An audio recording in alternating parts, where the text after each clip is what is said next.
What economic policies did Enver Hoxha implement? What economic policies did Enver Hoxha implement during his time as the leader of Albania?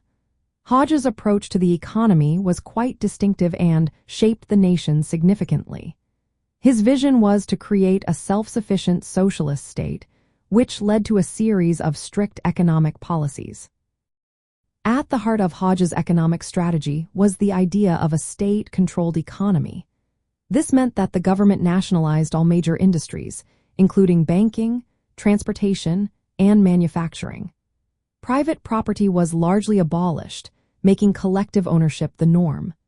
The government took charge of production and distribution, aiming to eliminate market forces from the economy entirely. Central planning was another key aspect of Hoxha's economic model. The government established 5-year plans that set production targets and allocated resources. These plans guided all economic activities and mirrored practices seen in the Soviet Union. However, Hoxha placed a greater emphasis on agriculture than many other socialist leaders. He believed that a strong agricultural sector was essential for supporting industrial growth and ensuring food security. In the late 1940s and early 1950s, Hoxha initiated extensive agricultural reforms. Land was redistributed from large landowners to peasants, and collective farms were established. The state encouraged modern farming techniques to boost agricultural output, which was necessary to support the growing population and workforce. Hoxha was also committed to self-sufficiency. He aimed to reduce Albania's reliance on foreign trade and investment, especially after negative experiences with Yugoslavia and later the Soviet Union.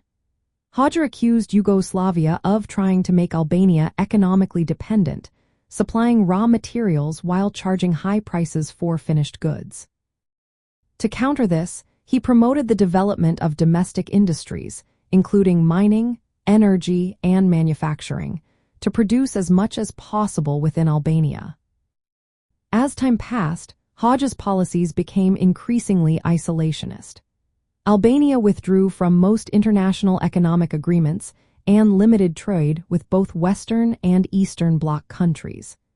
This isolation was intended to protect Albania from external pressures, but also restricted access to new technologies and ideas. The result of these policies was a highly centralized economy.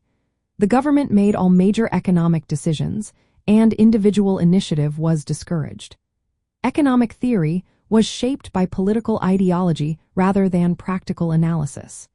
Economists were expected to support government policies instead of developing independent ideas. From a Southeast European perspective, Hoxha's economic policies made Albania unique for its extreme self-reliance and isolation. While other countries in the region experimented with different forms of socialism and market reforms, Albania remained committed to a rigid, state-controlled model.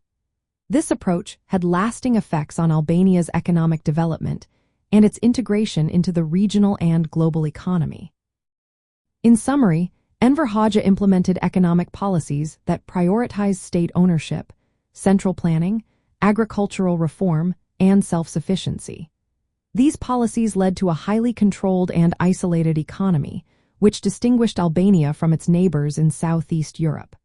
The legacy of these policies influenced Albania's economic transition in the post-communist era.